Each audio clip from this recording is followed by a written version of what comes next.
Subscribe button మీద click చేస్తే ఈ ఛానల్కి మీరు సబ్స్క్రైబ్ అవుతారండి.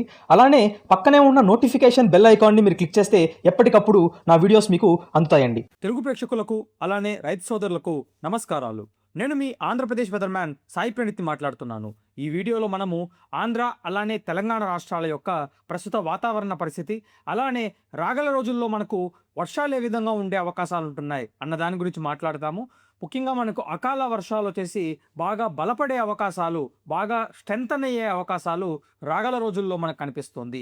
దాని గురించి వివరంగా మనం తెలుసుకునే దానికోసం ఈ వీడియోని తప్పకుండా చివరి దాకా చూస్తారని నేను మనస్ఫూర్తిగా కోరుకుంటున్నానండి. ఇక్కడ మనము వాతావరణ పరిస్థితిని గమనిస్తే మనకు ఆంధ్ర అలానే తెలంగాణ సరిహద్దు ప్రాంతాలు, దాంతోపాటుగా వచ్చేసి మనకు తమిళనాడుని ఆనుకొని ఒక కోస్తాంధ్ర జిల్లాలకి అంటే దగ్గరగా ఒక ఉపరితల ఆవర్తన ప్రాంతం అనేది కొనసాగుతుంది. అంటే ఇంచుమించు ఇది అల్పపీడన ద్రోణిలాగా కనిపిస్తున్నది. ఈ అల్పపీడన ద్రోణి వలన మనకు రాగల రోజుల్లో రాగల 3 రోజులు మన రాష్ట్రంలోనే ఉంటుంది కాబట్టి మన రాష్ట్రంలో డెఫినెట్గా మనకు వర్షాలు ఉండే అవకాశాలు 100% కనిపిస్తున్నాయి. దాంతోపాటుగా వచ్చేసి అరేబియా సముద్రంలో ఏర్పడిన ఒక అధిక పడిన ప్రాంతం నుంచి వచ్చే గాలులు మెల్లగా దీనిలోకి పొడిగాలులు నెడుతూ, అలానే ఇక్కడ బంగాళాఖాతంలో నుంచి వస్తున్న తేమగాలు ఇలా కలవడం వలన బలమైన థండర్ స్టార్మ్స్ అనేవి ఏర్పడే అవకాశాలు రాగల 3 రోజులలో మనకు కనిపిస్తుంది. కాబట్టి అందరూ ఆంధ్రప్రదేశ్ వాసులు, ముఖ్యంగా కోస్తాంధ్రలో ఉన్న వాళ్ళు చాలా జాగ్రత్తలు తీసుకోవాల్సిన అవసరం అయితే ఉన్నది. ఇప్పుడు మనము రోజుల వారీగా వాతావరణ అప్డేట్ని చూద్దామండి.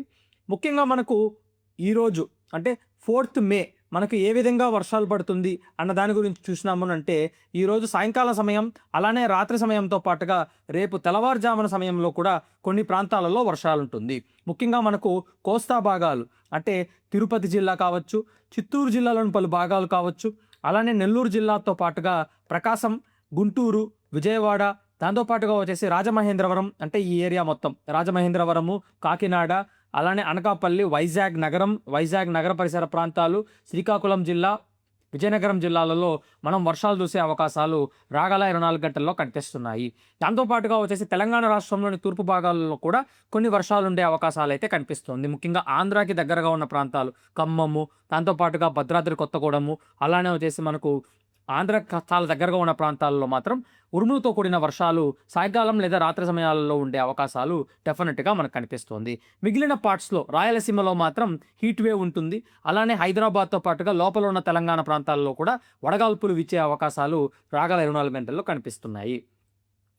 అలానే రాగల 48 అవర్స్లో అంటే 5th మే మనం వాతావరణ పరిస్థితిని ఒకసారి గమనించినామంటే, 5th మే రోజున మనకు అనకాపల్లి జిల్లాతో పాటుగా మనకు ఉత్తరాంధ్ర జిల్లాలోని వివిధ భాగాలలో మనకు మధ్యాహ్నం అలానే సాయంకాల సమయంతో పాటుగా రాత్రి సమయాలలో మనకు వర్షాలు ఉంటుంది. విశాఖపట్నం నగరం కావచ్చు, శ్రీకాకుళం కావచ్చు, విజయనగరము, అలానే వచ్చేసి మనకు తూర్పుగోదావరి జిల్లా, పశ్చిమ గోదావరి జిల్లా, కోనసీమ జిల్లాతో పాటుగా లోపల ఉన్న ప్రాంతాల్లో అంతా మనకు వర్షాలు ఉంటుంది. అలానే కాస్తంత తూర్పు తెలంగాణ జిల్లాల్లో కూడా మనం వర్షాలు చూస్తాం. ముఖ్యంగా మనకు మంచిర్యాల, పెద్దపల్లి, అలానే భద్రాద్రి కొత్తగూడెం జిల్లా అంటే ఈ ప్రాంతం మొత్తం మనం వర్షాలు చూసే అవకాశాలు అయితే మనకు కనిపిస్తున్నాయి. దాంతోపాటుగా దక్షిణ కోస్తాంధ్ర జిల్లాల్లో కూడా కొన్ని ప్రాంతాలలో వర్షాలు ఉంటుంది. తిరుపతి, నెల్లూరు, అలానే వచ్చేసి ప్రకాశం జిల్లాలోని పలు భాగాలు, చిత్తూరు జిల్లాలోని పలు భాగాల్లో కూడా కొన్ని వర్షాలు ఉండే అవకాశాలు కనిపిస్తుంది. ముఖ్యంగా తీసుకుంటే ఆంధ్ర అంటే కోస్తాంధ్ర జిల్లాల్లో మాత్రం మనకు ఎక్కువ వర్షాలు ఉండే అవకాశాలు అయితే బాగా కనిపిస్తున్నాయి. కానీ రాయలసీమ కావచ్చు, లేకపోతే తెలంగాణ రాష్ట్రంలో మాత్రం హైదరాబాద్ ప్రాంతం దగ్గరగా ఉన్న ప్రాంతంలో మాత్రం బాగా వడగాల్పులు వీచే అవకాశాలు, వేడిగా ఉండే అవకాశాలు అయితే రాగల 24 గంటల్లో కనిపిస్తోందండి. మరోవైపున మనము 7th మే నుంచి 12 మే అంటే ఈ వారం ఎట్లో గడిచిపోయింది, మంచిగా వర్షాలు పడే అవకాశాలు ఉన్నాయి. ఇవన్నీ చాలా బాగుంది. కానీ వచ్చే వారంలో ఎలా ఉంటుంది అన్న దాని గురించి తీసుకుంటే, వచ్చే వారంలో ఇంతకాలంగా మనకు దక్షిణ కోస్తాంధ్రతో పాటుగా మధ్య కోస్తాంధ్ర జిల్లాల్లో మంచిగా వర్షాలు పడ్డా, రాయలసీమ, తెలంగాణ రాష్ట్రాల్లో అయితే అంతగా లేవు.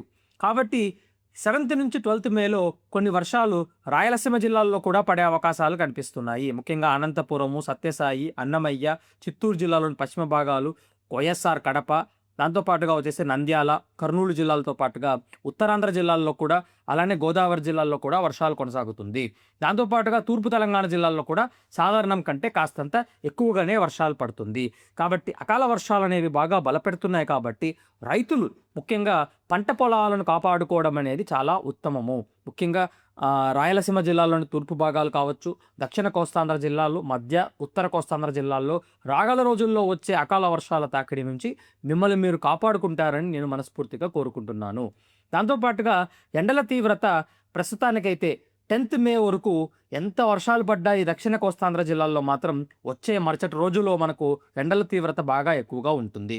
ముఖ్యంగా రాయలసీమ జిల్లాల్లో సాధారణం కంటే ఎక్కువగా ఎండలు, దక్షిణ కోస్తాంధ్ర జిల్లాల్లో సాధారణం కంటే ఎక్కువగా ఎండలు, హైదరాబాద్ నగరంలోని పశ్చిమ భాగాలు అలానే పశ్చిమ తెలంగాణ జిల్లాల్లో కూడా సాధారణం కంటే ఎక్కువగా ఎండలు ఉండే అవకాశాలు డెఫినెట్గా కనిపిస్తున్నట్లుగా మోడల్స్ అనేవి మనకు సూచిస్తున్నాయి. కానీ ఉత్తర కోస్తాంధ్ర జిల్లా కావచ్చు, మధ్య కోస్తాంధ్ర జిల్లా కావచ్చు, మిగిలిన పార్ట్స్ ఆఫ్ తెలంగాణలో సాధారణం కంటే తక్కువగానే మనకు ఎండలు ఉంటున్నాయి. అలానే మనకు వచ్చే వారంలో తీసుకుంటే అంటే 7వ తారీఖున నుంచి ఇంకా కొంచెం వర్షాలు పడతాయి, కొంచెం తెలంగాణలో కూడా కొన్ని వర్షాలు పెరుగుతుంది, రాయలసీమలో కూడా వర్షాలు పెరుగుతుందని మనం మాట్లాడుకున్నాం. కాబట్టి 2 తెలుగు రాష్ట్రాల్లో కాస్తంత చల్లబడే సూచనలు కనిపిస్తోంది. తాత్కాలికమైన చలి ఇది. అంటే చలి అంటే మరి వణికిపోయే చలి కాకపోవచ్చు, సాధారణంగా ఉండాల్సిన ఎండల కంటే కొంచెం తక్కువగా ఉంటుంది. అలానే రాత్రి సమయాలలో సాధారణంగా ఉండాల్సిన ఉక్కపోత కంటే కొంచెం తక్కువగా ఉంటుంది. ఆ విధంగా మనకు వాతావరణ పరిస్థితి ఉంటుందే కానీ పూర్తిగా మనకు చల్లబడిపోయి ఇదొక శీతాకాలం లాగా మనకు ఉండే అవకాశాలు మాత్రం లేవు. దీని తర్వాత మళ్ళా మనకు ఎండల తీవ్రత మళ్ళా పెరిగే అవకాశాలు కనిపిస్తుంది. అలానే పసిఫిక్ మహాసముద్రంలో ఏర్పడుతున్న ఎల్నినో ఒక కారణం వలన ఇంకా ఎండల తీవ్రత బాగా పెరిగే అవకాశాలు కూడా మనకు ప్రస్తుత వాతావరణ పరిస్థితుల్లో కనిపిస్తున్నాయి. సో ఓవరాల్గా మనం చూసినాము అంటే వాతావరణ పరిస్థితుల్లో అయితే భిన్నమైన మార్పులు అనేవి మనకు కనిపిస్తున్నాయి. ముఖ్యంగా మనకు వర్షాలు అనేవి ముఖ్యంగా కోస్తాంధ్ర జిల్లాలకే ప్రస్తుతానికి పరిమితమైన రాగల రోజుల్లో కొంచెం తూర్పు తెలంగాణ జిల్లాల్లో కూడా విస్తరించే సూచనలు కనిపిస్తుంది. రైతులు ఈ యొక్క అకాల వర్షాల నుంచి కొంచెం జాగ్రత్తలు తీసుకోవాల్సిన అవసరము మనకు చాలా ఎక్కువగానే కనిపిస్తుంది. ఎందుకంటే నష్టం అనేది బాగా జరిగే అవకాశాలు రాగల రోజుల్లో మనకు కనిపిస్తుంది. కాబట్టి రైతాంగానికి ఇది ఒక చేదు వార్త, కానీ నగరంలో ఉన్న వాసులకు ఇది ఒక చాలా మంచి వార్త. ఎందుకనంటే చల్లబడుతుంది కాబట్టి ఆ విధంగా మంచి వార్త, నష్టం కలిగిస్తుంది కాబట్టి ఆ విధంగా చెడు వార్త. 2 విధాలుగా మనం మాట్లాడుకోవచ్చు ఈ యొక్క అంశాన్ని. Thanks for watching this video అండి.